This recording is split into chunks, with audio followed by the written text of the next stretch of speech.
Assalamualaikum warahmatullahi wabarakatuh.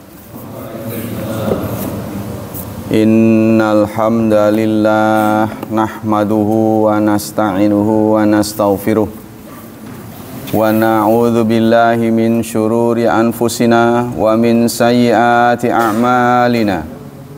May yahdihillahu fala mudhillalah wa may yudlil fala hadiyalah. Ashhadu an la ilaha illallah wa ashhadu anna Muhammadan abduhu wa rasuluh la nabiyya ba'dah. Allahumma salli wa sallim ala nabiyyina Muhammad sallallahu alaihi wasallam wa ala alihi wa sahbihi wa man sara ala nahjihi ila yaumiddin, amma ba'd. Ayo ikhwah, kita lanjutkan kajian kitab Fiqhu Bulughil Maram. Mendalami kitab Bulughul Maram. Kali ini hadis ke 590. Al-iktihal lisaim, bercelak untuk atau bagi orang yang berpuasa. Wa an Aisyah radhiyallahu anha, dari Aisyah, annan nabiyya iktahala fi Ramadan. Diriwayatkan oleh Aisyah, Nabi bercelak. Bercelak itu apa? Bercelak itu jarang dipakai sama kita ya. Jadi ada itu, ada tempatnya tuh ya. Biasa di mata. Di mata. Itu ada batunya, kemudian dihancurin tuh ya. Nanti dia jadi serbuk, lalu ditaruh di mata. Wa huwa saim, padahal beliau sedang puasa. Hadis dirawikan oleh Ibnu Majah bi isnadin dhaif, dengan isnad yang dhaif. Hadis ini diriwayatkan Ibnu Majah halaman 184, nomor hadis 1678. Wa qala Busairi hadza isnadun dhaif, isnadnya dhaif katanya. Rubbama iktahalan nabi wa wasaim. Ya, jadi itu penjelasan dari Ibnu Majah, hadisnya dhaif. Wa qala Tirmidzi la yasihhu fi syai', tidak sah. Hadis ini tidak sah, tidak sahih, karena itu enggak dipakai. Apa maksud dari hadis ini? Kalau hadis ini sahih, artinya ya juzul lisaim ayaktahila iqtidaan bi Rasulillah fil haditsil a'la. Orang yang puasa boleh bercelak. Tapi nanti ada hadis lain yang menunjang hadis ini. Ya, katanya hadis yang lebih tinggi. Dirawikan oleh Anas. Kalau ini kan dari Aisyah.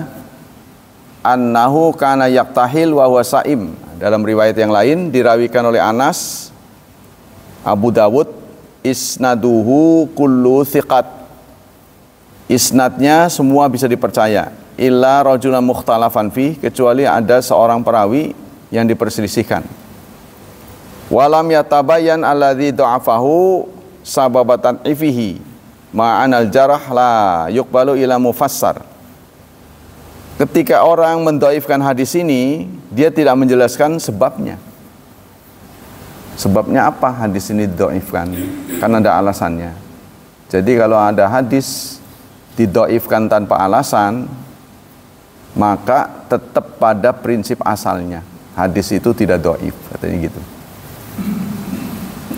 Ya, jadi kalau tidak ada alasannya, nggak bisa diterima.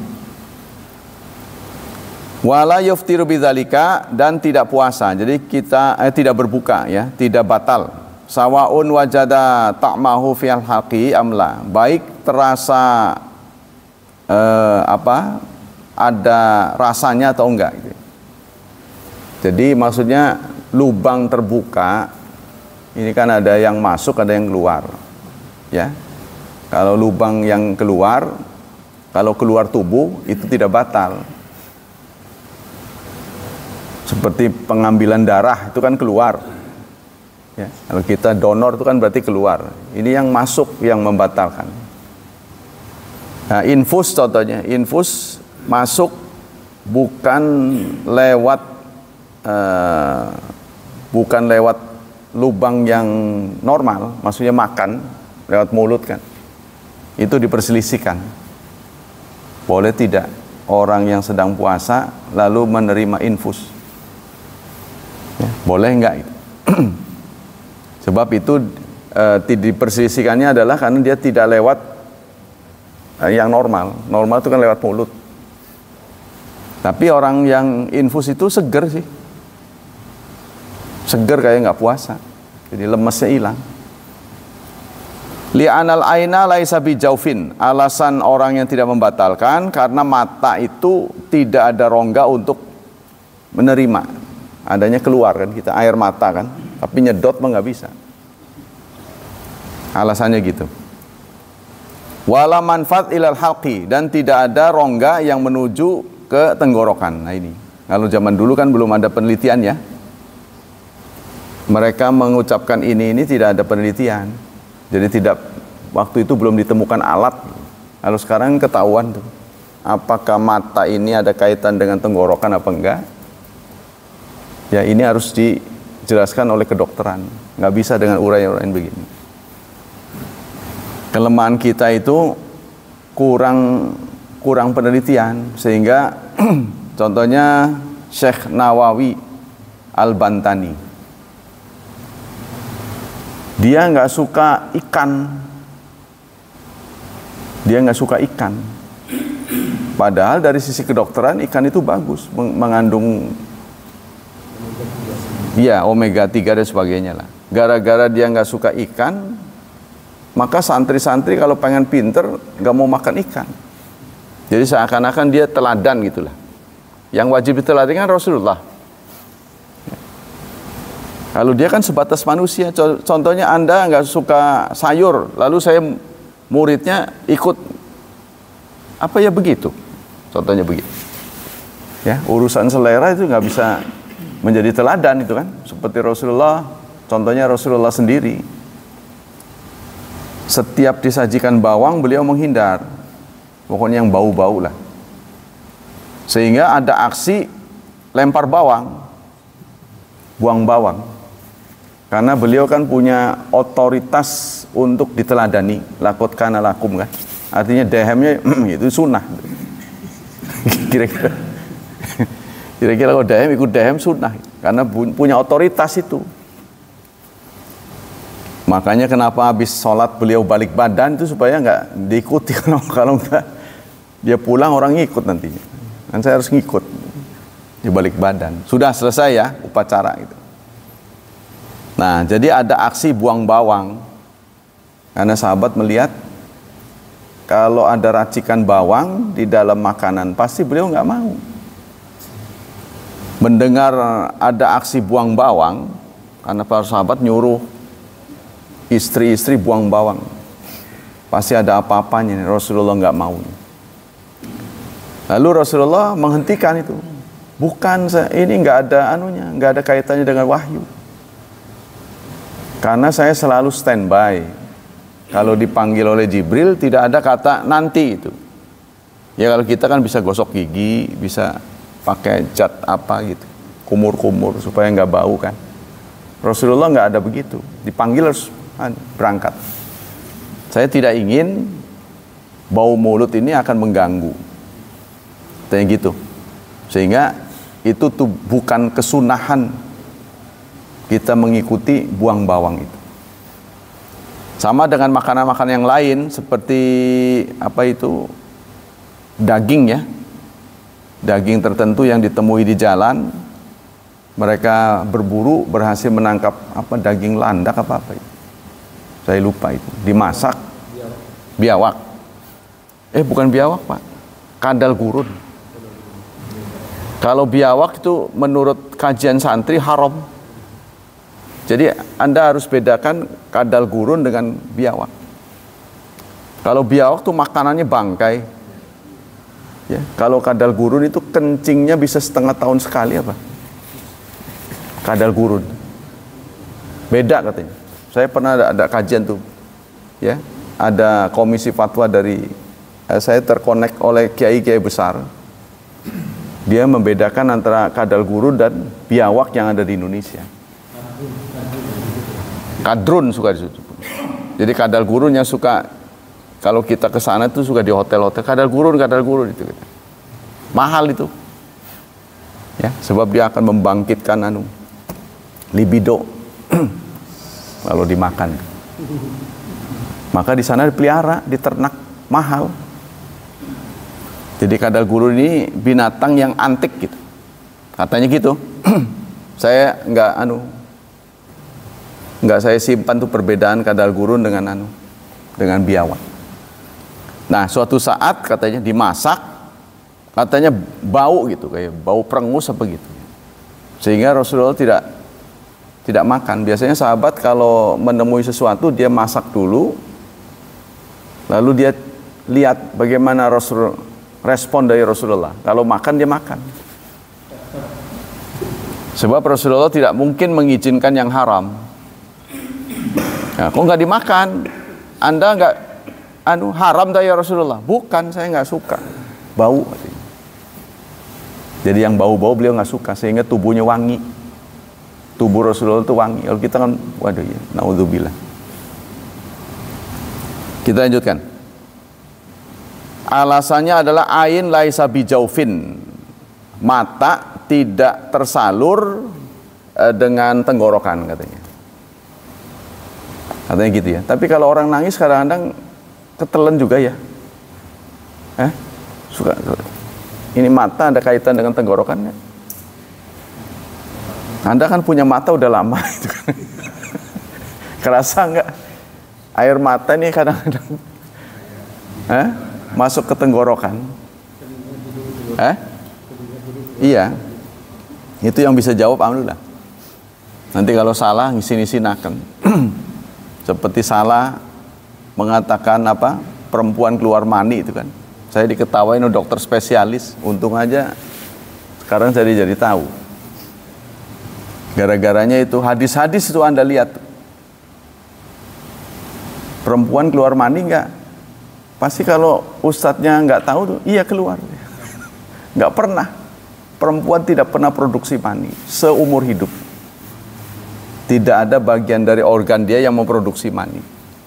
Itu ciri mani kan yakhruju minas min bida'in dafiq, muncrat cirinya itu.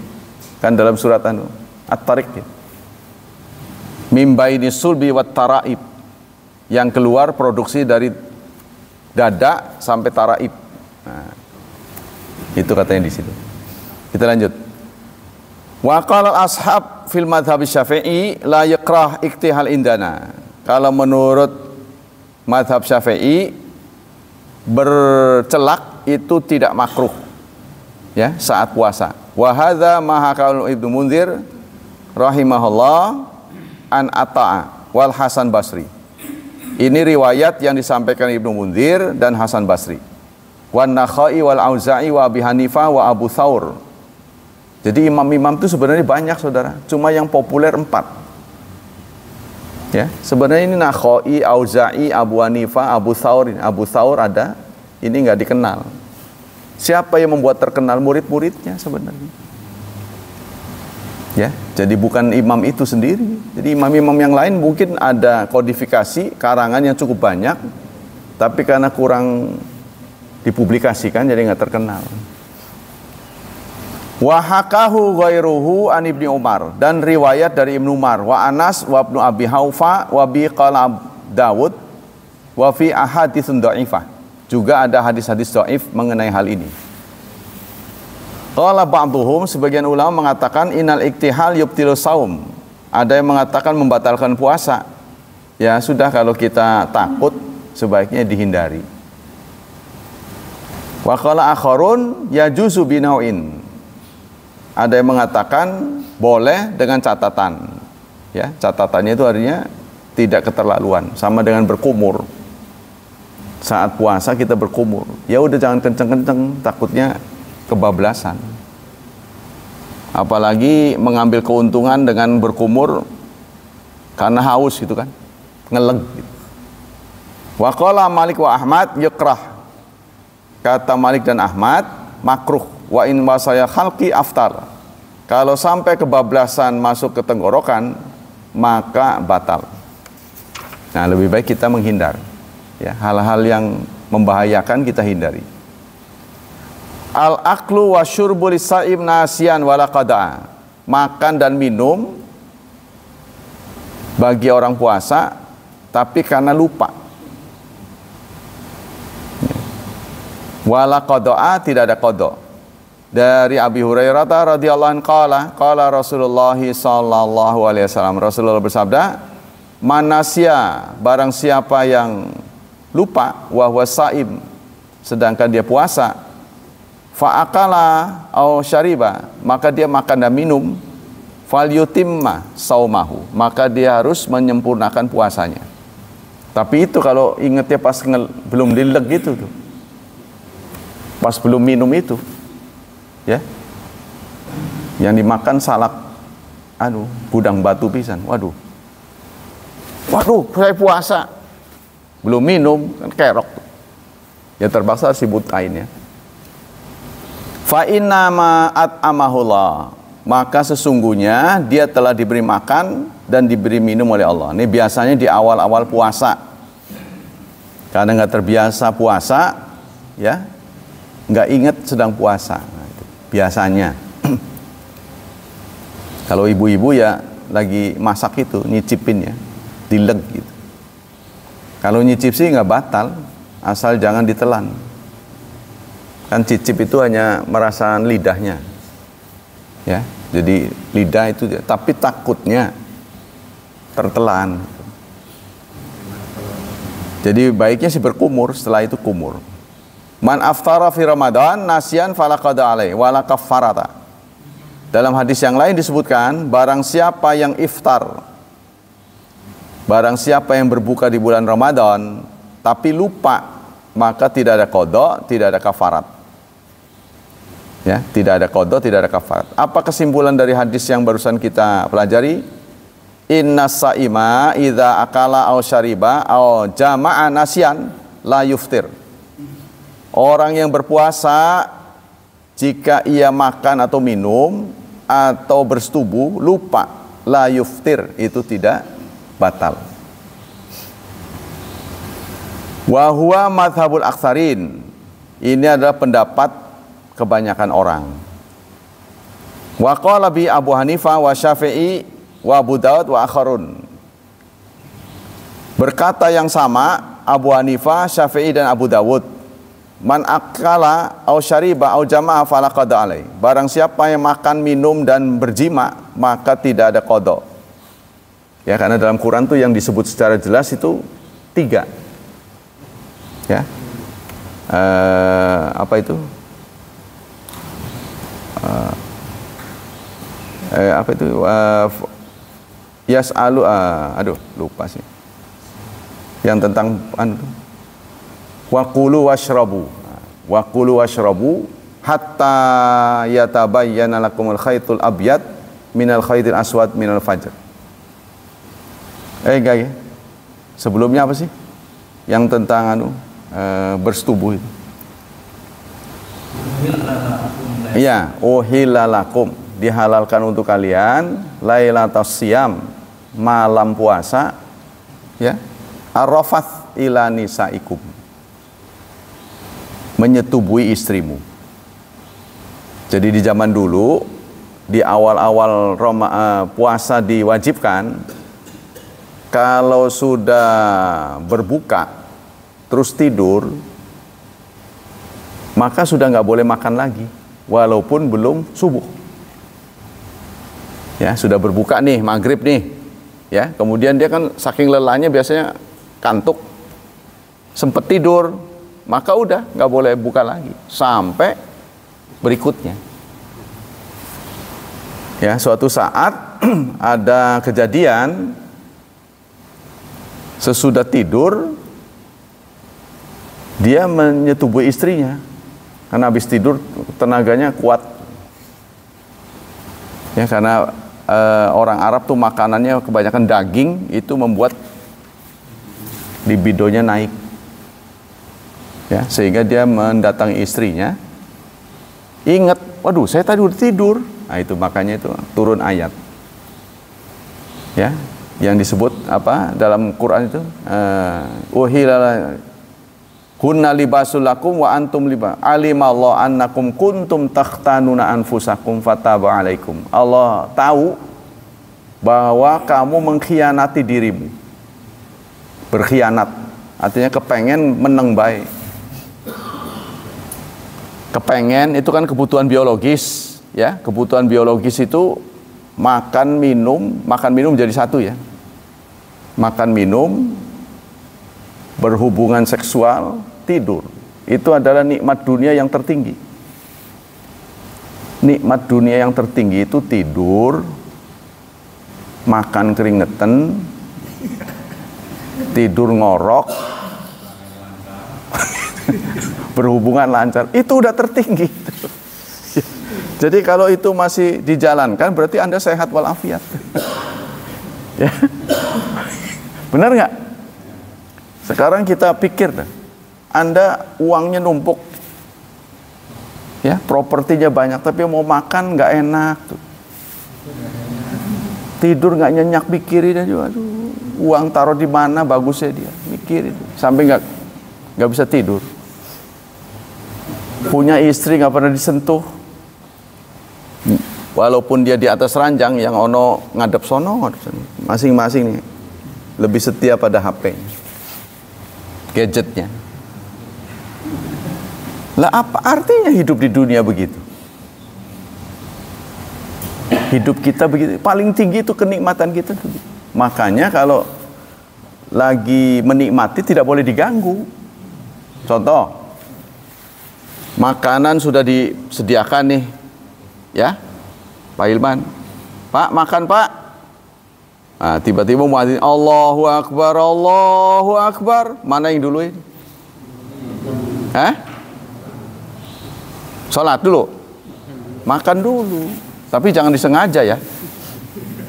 Jadi kalau makanan sudah tersedia, Anda pas adzan tanpa rekayasa, ya. Jadi bukan adzan, siapin makanan, jangan begitu. Ini udah siap adzan, disunahkan makan dulu. Jadi Islam tidak mengganggu Anda. Jadi jangan menjalankan ibadah, nanti Anda menggerutu. Wah, adzan ini Pak Dadang ini buru-buru amat itu. Ya kan, bisa disetting. Pak Dadang saya mau makan, tunda 5 menit. Nggak boleh calling-callingan itu kan. Jadi Islam tidak mengganggu, tidak boleh, tidak. Kalau kita ngantuk mau sholat, kan kemarin sudah diceritain, tidur dulu. Begitu juga puasa, sudah waktunya makan, berbuka, jangan ditunda. Jadi jangan menganggap Anda menunda berbuka itu pahalanya lebih banyak. Tidak, justru tidak ada. Ma yazalun nas fi khair, manusia akan senantiasa dalam kebaikan, ma'ajalu fitrah, sepanjang mereka menyegerakan berbuka. Tuh, sebenarnya kalau kita tahu Islam itu indah, sudah dibuat sedemikian rupa mudahnya. Cuma itu yang membuat kita sering lalai, saudara. Baik kita tukang ibadah maupun kita karyawan, merasa cukup, tidak pernah mengoreksi diri. Ini yang menyebabkan kita mandek. Contohnya kita ahli ibadah, tidak pernah ada perasaan jangan-jangan ibadah kita belum sempurna, kita selalu koreksi. Kan muraqabah itu kan koreksi diri, ya. Ihtisab kan kemarin sudah diceritain, selalu mengoreksi diri, selalu bersadar bahwa Allah hadir. Kita harus perbaiki, sampai nafas terakhir. Sampai nafas terakhir. Ketika nafas kita terakhir, kita dalam posisi yang paling baik. Itu namanya husnul khatimah. Tapi kebanyakan kita tidak mengoreksi diri. Yang udah ahli ibadah, sudah menganggap dirinya benar. Biasanya kita mengoreksi diri membandingkan orang lain untuk yang baik ya, yang kebaikan. Oh dia lebih baik, saya harus namanya ghibthah bukan dengki. Ya, kita tidak ingin menghancurkan dia, tapi kita ingin maju seperti dia dengan cara-cara dia. Itu namanya ghibthah, mengidolakan. Nah, kita kembali ke sini. La khassa Imam Nawawi rahimahullah aqwal baqiyatil a'imah wal ulama qala wa fi Rabi'ah wa Malik yufsidu saumah wa alai qada duna kafarat. Kata Imam Nawawi meringkas pendapat-pendapat ulama, ada yang menyatakan puasanya batal kalau makan dan minum, ya, dan wajib qada bukan kafarat. Jadi kalau nggak sengaja qada saja, bukan kafarat. Tapi ini berarti bertentangan dengan Nabi, ya kan? Semua yang bertentangan dengan Nabi batal demi hukum. Itu tuh. Anda mau punya imam merah, imam kuning, mau imam hijau, terserah. Imam bonjol, imam benjol, terserah. Kalau bertentangan dengan Nabi, batal demi hukum. Aturan apa saja. Dia wasiat begini, wasiat. Batal demi hukum. Kalau sudah Nabi yang ngomong. Karena Nabi punya otoritas untuk laqad kana lakum. Dehemnya saja, kalau kita tahu, ikut. Ya, itu. Innan nasi'at amahullah wasakahu wa qata'ida fatwanil abdi. Orang yang lupa berarti telah diberi makan oleh Allah, diberi minum. Jangan jadi kebiasaan. Wa qata'ida fatwanil abdi liwuqi fi min ghairi qasdin. Kenapa perbuatannya ini dianggap Allah beri makan? Karena tidak sengaja. Jadi makanya itu pentingnya niat. Jadi kalau Anda sholat tapi nggak niat sholat, itu nggak dapat pahala. Tapi berhubungan dengan niatnya nggak perlu diucapkan. Kalau diucapkan nanti semua, Anda mau ngaji juga, saya niat ngaji lillahi ta'ala. Saya mau niat keluar masjid lillahi ta'ala. Begitu nanti semuanya. Karena di sana kan innamal a'malu biniyat. Amal-amal dengan niat, nggak ditentukan sholat saja. Semua perbuatan, kita bisa menghindari semua perbuatan dengan mengucapkan. Niat saya duduk karena Allah, niat saya tidur, semua ada niatnya. Kenapa terbatas hanya sholat, wudhu, ya kan? Nyapu nggak ada. Tuh. Kenapa? Nah ini saudara, jadi nggak konsekuen dengan hadis itu. Padahal Rasulullah menerbitkan innamal a'malu binniyat bukan sholat, bukan untuk sholat, tapi untuk apa? Hijrah. Hijrah. Ada sahabat yang hijrahnya ini sudah dideteksi oleh Rasulullah karena panggilan cinta. Bukan panggilan semangat berjuang, bukan. Panggilan cinta. Dedemenannya itu sudah hijrah duluan. Waduh, sirani ning kana. Lah iya lamun sira demening kita menyusul kah? Gitu. Jadi Rasulullah sudah mendeteksi nih, ada yang ikut sahabat beliau ini panggilannya bukan karena Allah, tapi karena panggilan cinta, saking demennya. Maka disebut itu cintanya itu Laila Majnun. Majnun itu kan edan. Ya, ada orang yang cinta mau mengorbankan segalanya. Kalau dalam dunia sana itu namanya Romi dan Yuli. Ya kan?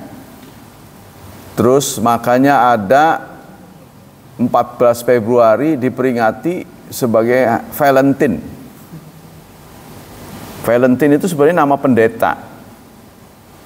Pendeta itu mendapati sepasang kekasih kabur karena nggak direstui oleh orang tuanya. Oleh dia dikawinkan oleh pendeta itu. Maka dikenanglah pendeta ini menautkan dua orang yang saling mencintai, Valentine. Kita ikut-ikutan memperingati, ya kan? Kita ikut memperingati.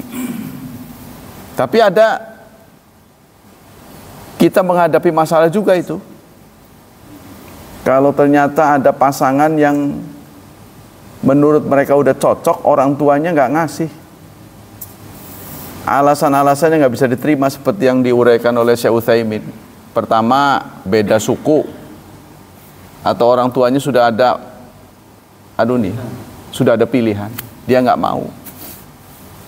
Nah itu kita dihadapkan pada kesulitan. Isira memilih si mengkonon, nggak cocok menurut dia. Ya, asal yang penting ini menurut saya setia itu aja. Yang dikhawatirkan adalah nasib perempuan ini sudah dibela-belain, di tengah jalan dia tinggalkan. Itu yang sedih. Perempuan ini sok, ya, melihat laki-laki seperti ini. Dia udah ngebela-belain, ya, mengorbankan saran dari keluarganya, ya, demi pasangannya ini. Di tengah perjalanan ternyata berkhianat. Itu yang sangat menyakitkan. Mau pulang ke keluarga dia tolak, enggak. Mau ke situ disia-sia. Nah ini nasibnya, ya. Maka urusan jodoh menurut saya ini nggak bisa dilihat dari penampakan. Satu-satunya urusan jodoh yang kita bisa lakukan adalah istikharah. Hemat saya gitu ya. Karena penampakan orang kalau mau nikah itu kayaknya meyakinkan. Ya beruntunglah kalau Anda masih berjodoh sekarang ya. Berarti pilihan Anda tepat itu kan. Tapi kalau ternyata nggak tepat, waduh di luar ekspektasi. Saya kira begini, saya kira begini. Ternyata enggak, waduh kan rugi itu. Mau dibatalin ya uang hajatan mahal, belum tentu ada pengganti dan sebagainya. Satu hadis lagi. Al-qai'u minas sa'im wa nukhama wariq. Al-qai'u muntah. Terus nukhama berdahak serta meludah untuk orang puasa. Gimana hukumnya? Dari Abi Hurairah radhiyallahu an, qala Rasulullah sallallahu alaihi wasallam, man dzara'ahul qai'u, barang siapa yang dikuasai oleh muntah.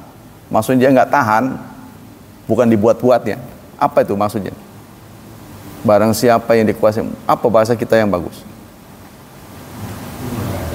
Hah? Iya, maksudnya mendadak. Bahasanya begitu ya, mendadak muntah ya. Barang siapa yang dikuasai oleh muntah kita di sini. Jadi dia nggak bisa menahan, wah enak gitu.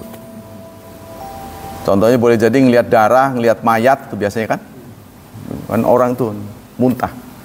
Fala qada alai, maka tidak ada qada untuknya. Kalau nggak disengaja, ya.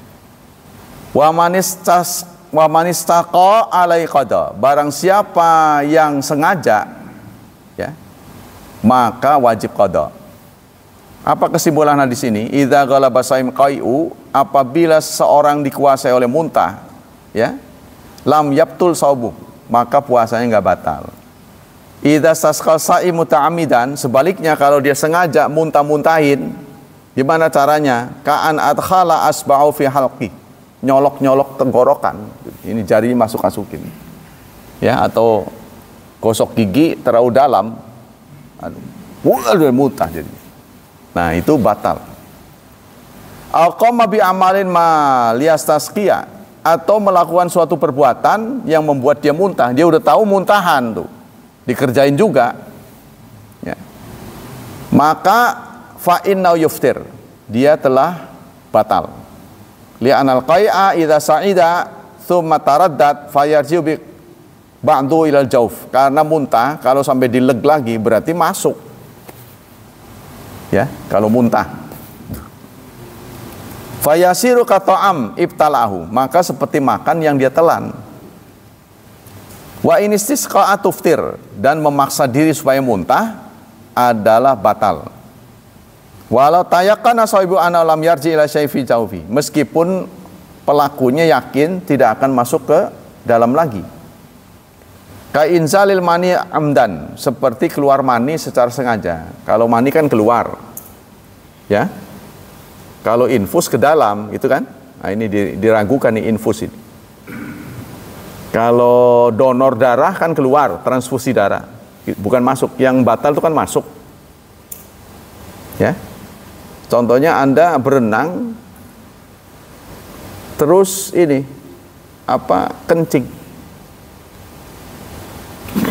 atau Anda berenang terus kentut, batal nggak tuh? Lagi puasa berenang buang angin di dalam air tuh, batal nggak? Nggak batal karena keluar, bukan masuk. Maksudnya nggak yakin nih, ketika terbuka dia keluar kan, mengeluarkan angin tuh, ketika membuka kan masuk. Tuh kira-kira begitu tuh, ya bayangannya. Ada yang mengatakan batal. Jawabannya tidak.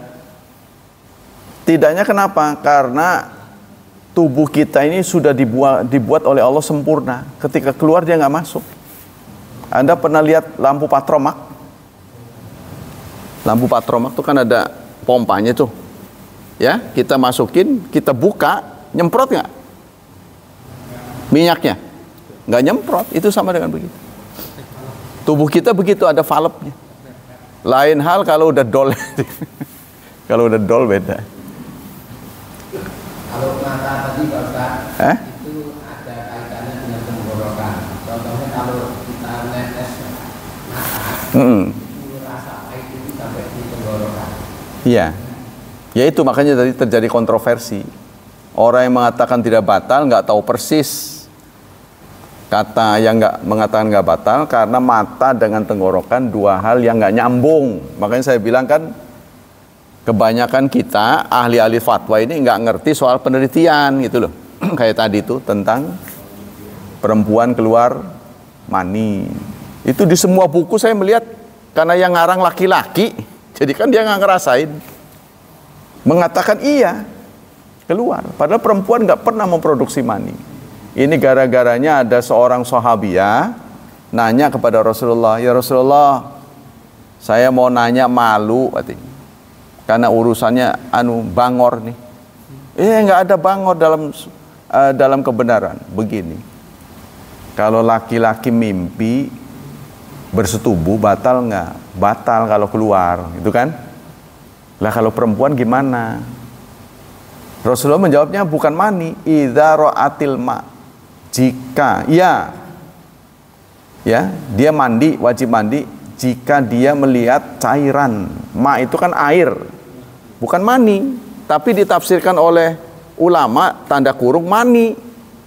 Nih yang memberikan tanda kurung ini ulama pengarang, karena dia laki-laki nggak ngerti. Gitu Pak, sama dengan tadi penjelasan. Apa ada kaitan mata dengan tenggorokan? Kata ulama yang mengatakan nggak batal, nggak ada. Katanya nggak ada kaitan. Tapi ada mengatakan iya, ya kan? Yang membatalkan itu karena ada sambungannya. Alhasil yang menyebabkan batal itu yang masuk, itu yang disepakati. Gimana yang keluar seperti tadi tuh, keluar darah, ya kita ada iritasi kan, kena lagi ngerajang gitu, kena pisau, kan itu nggak keluar bukan masuk. Ini yang diragukan nih yang masuk, seperti infus. Kita lagi puasa di infus, batal nggak? Nah itu terjadi dua pendapat. Kita kembali sini. Sekarang dahak. Idza tala asain dukhama min sadri tsumma talaha aw halaba min rasif tsumma batala shamu. Apabila orang berdahak kemudian ditelan, batal puasanya. Nah, bagaimana dengan ludah? Kalau ludah susah. Ludah ini susah karena ludah itu masih bagian dari dalam. Ya. Orang tanpa ludah nggak bisa bernafas, Saudara. Karena paru-paru kita ini kan gesekan nih. Benda yang gesekan itu harus ada olinya kan? Ngerti nggak? Sesuatu yang gesekan kalau di dunia mesin harus ada oli. Kalau nggak ya nanti aduk aus dia. Maka gesekan rongga paru-paru itu oleh Allah didesain dengan air liur, ludah. Makanya kadang-kadang keluar. Kalau dia sampai naik, keluar dia mental. Tapi kalau kebanyakan kerendam, salah lagi, berat. Jadi tetap ada. Nah ini kalau Kalau ludah gimana? Ludah itu kan sebenarnya membunuh kuman-kuman. Ya, ludah itu. Sehingga ada beberapa orang mempraktekkan setiap keluar dia buang, setiap keluar. Itu dehidrasi, saudara. Kalau lagi puasa kita terus buang terus, dehidrasi nantinya. Tidak disunahkan untuk dibuang. Sepanjang belum keluar. Kalau udah keluar beda lagi. Tapi kalau masih daerah tenggorokan, ini berarti masih dalam. Ya, memang itu biasalah, ya. Itu gerak dari metabolisme tubuh kita. Demikianlah tentang hadis Bulughul Maram. Kita hari ini akan lanjutkan dengan pelajaran berikutnya. Ya, silakan. Jadi kalau masih daerah di sini itu nggak batal. Tapi kalau sudah keluar itu yang nggak boleh. Jadi kalau masih di dalam ya memang harus ditelan. Seperti ada yang naik kan, nyanggrek. Nggak soal itu mah.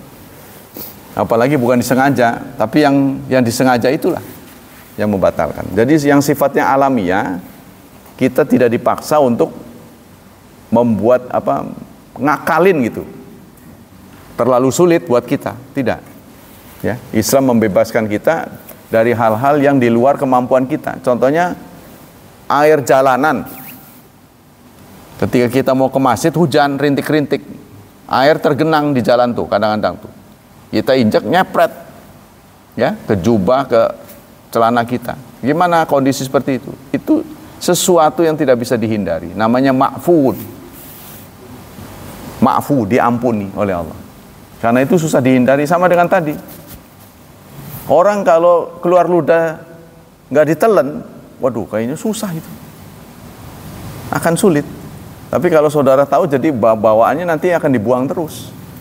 Tapi kalau berjalan normal itu biasa, keluar telan biasa itu. Karena memang daerah sini harus basah. Daerah lak-lakannya harus basah. Kalau nggak basah ya dia aus nantinya. Tenggorokan kita harus senantiasa basah. Ya, kalau kering nanti iritasi. Kan Rasulullah pernah menyatakan, nanti ada hadis, barang siapa yang merasa keluar angin, buang angin, ya, maka kalau nggak terdengar suara, tidak tercium bau, jojong baik, itu kata sini, lanjutakan baik. Nggak kayaknya orang yang bersangkutan ini sudah lansia, gitu. Walaupun dia keluar angin, bersuara sekali, dia nggak dengar, udah budak. Jadi sepanjang kita kerasa keluar, udah terusin aja. Karena saudara, kenapa semua ini dirancang oleh Rasulullah? Karena ini semua ujian, saudara. Jadi kalau mau betul-betul, ya, kalau mau betul-betul memang darah itu najis, bukankah darah di dalam tubuh Anda masih banyak? Kenapa nggak harus dicuci? Keluar baru, itu ujian. Kalau buang kotoran, cuci najis, kan di dalamnya juga masih ada kotoran, ya kan? Digocok-gocok begitu kan? Nggak akan bisa. Air seni juga masih tersisa kan di kantung, ya kan? Apalagi makin tua kan? Iya, pasti kata orang ngejrek gitu. Nggak mungkin kalau mau dikeker begini, wah belum bersih, dicium baunya, waduh itu susah urusan. Maka itu daerah diampuni, karena ini ujian saja, ujian buat kita. Cuci, suruh cuci. Kita kan multi peranan. Kalau azan ke masjid, ke azan, kita nurut gitu, itu namanya ibadah. Kalau Ramadan, jangan makan siang hari, jangan makan. Malam salat, biasanya kan salat sunnahnya di rumah, tampakkan di masjid, itu namanya tarawih. Jangan ngatur dewek, wih kita mah khusyuknya ning rumah, iya lebah hari biasa mah silakan, tapi Ramadan mah jangan, tampakkan di masjid, suruh ditampakkan. Wih Korea itu sudah Allah yang nanggung itu mah, jangan alasan. Kan kita begitu ngarang dewek, nah itu namanya pakai akal. Suruh Allah begitu, mau ria mau apa, Allah suruh tampakkan. Pokoknya yang wajib-wajib sunnah ditampakkan. Yang sunah-sunah kalau bisa disumputin. Yang sunah-sunah. Tapi ada sekali waktu Allah buat terbalik. Yang sunnah tampakkan. Ya kita nggak bisa menghindar. Nah, kita kembali sini. Kita masih dalam menyampaikan tentang takfir ya, pengkafiran. Qala Syarifi dilalat ana wajib muamalah baina zawahiril. Ini. Wa kadza munafiqun, begitu juga orang-orang munafik di zaman Rasulullah tidak dibunuh, dibiarkan dengan action-actionnya. Kenapa Rasulullah tidak membunuh? Udah jelas panduan beliau adalah wahyu, ya. Karena Rasulullah ingin memberikan contoh pada kita. Sepanjang orang itu lahirianya baik, ya, tidak boleh kita ganggu. Kan kemarin sudah dijelaskan tingkatan kualitas orang itu kan ada 3, yaitu Islam, iman, ihsan. Ya, kalau orang beriman pasti Islam, mestinya begitu. Tapi orang yang Islam menampakkan keislaman belum tentu iman. Karena iman kan perbuatan hati, ya, maksudnya dia melakukan tindakan kebaikan itu belum tentu dimotivasi keikhlasan diri, gitu tuh. Tapi sekarang orang beriman dan orang Islam kadang-kadang beda. Percaya kepada Tuhan tapi dia nggak sholat. Kalau dulu kan nggak mungkin, ya. Orang percaya pada Allah pasti dia sholatnya rajin. Karena satu unsur yang menurut saya sering menjadi gangguan, wawasan tentang gaib. Itu yang kurang kita mengerti, wawasan tentang gaib. Contohnya sholat berjemaah. Ini ada 5 level nih. Level pertama Masjidil Haram. Berapa? Hadiahnya 100.000. Level kedua Masjid Nabawi. Berapa? 1.000. Turun 100 tuh. 1%-nya. Level ketiga Masjidil Aqsa. Turun lagi berapa? 500. Di bawah Masjid Aqsa turun lagi apa? Masjid Jami. Masjid Jami tahu nggak artinya? Masjid yang dipakai Jumat. Masjid yang dipakai Jumat itu pahalanya berapa? 25 dan 27 tergantung ya. Yang terakhir di rumah dewek berapa? 1. Itu Anda pilih aja. Silakan milih, ya kan kita ini kerja sampai dengan kuota habis mengumpulkan reward tadi, mengumpulkan pahala. Anda sudah diberitahu tuh angka-angkanya. Silakan nanti kalau sudah ada modal masuk ke surga ada angka-angkanya udah tuh. Kamar ini harganya segini, ada angkanya. Ya, kebanyakan bangkrut. Waduh, orang gitu. Orang cukup. Ya udah ngampar aja. Berarti. Nah, kita kembali sini. Kaidah ke-6 ada ayyukhtiya fil afwi khairun min ayyukhtiya fil uqubat. Dalam Islam, salah dengan memaafkan itu lebih baik daripada salah menghukum. Jadi apa artinya? Seharusnya orang itu dihukum, tapi karena data-datanya salah, malah dilepas. Itu kondisi begitu lebih baik daripada orang yang seharusnya tidak bersalah dihukum. Ya, diabolisi. Jadi mestinya orang ini dihukum, tapi karena datanya kurang dilepaskan. Kondisi begini lebih baik. Jadi artinya hakim dituntut dalam ajaran Islam kalau ragu maafkan saja. Jadi kalau tidak betul-betul datanya kuat, jangan sembarangan nuduh orang. Ya, maksudnya begitu. Kita belajar dari situ. Jadi jangan mudah menuduh orang. Jadi lihat dulu. Makanya inilah akibat dari kita salah tuduh, main lindes saja, akhirnya berakibat fatal. Dia nggak periksa, itu kan? Karena orang biasanya begitu, ketika ada senjata, ketika ada pangkat, dia lupa segalanya bahwa dia berasal dari rakyat. Kalau rakyat sudah marah, tidak ada yang bisa melawan, kecuali Allah saja. Kalau rakyat sudah marah, gedungnya aja bisa dinaikin dulu. Ya kan? Orang yang sudah berkuasa 32 tahun bisa diturunin. Kita harus ingat. Nelangsa orang yang joget-joget ketika dijarah, nelangsa aja. Habis semua. Habis total. Bagaimana nggak stres? Nah, ini pembelajaran buat kita, saudara, bahwa kita pun begitu, menjadi pelayan-pelayan, harus tahu diri, siapa kita. Ya, tanpa kekuatan Allah kita tidak akan kuat. Tanpa kekuasaan Allah kita tidak akan berkuasa. Demikianlah kajian hari ini. Waktunya sudah habis. Semoga Allah SWT melimpahkan pahala yang berlipat ganda buat kita. Semoga Allah tetap melindungi dan menyelamatkan kita dari wabah dan fitnah, dari syubhat dan syahwat. Dan semoga masa depan anak kita lebih baik daripada kita, lebih berkah, dan ditakdirkan Allah menjadi hambanya yang salih dan salihat. Subhanakallah wa bihamdika, asyhadu an la ilaha illa anta astaghfiruka wa atubu ilaik. Wassalamualaikum warahmatullahi wabarakatuh.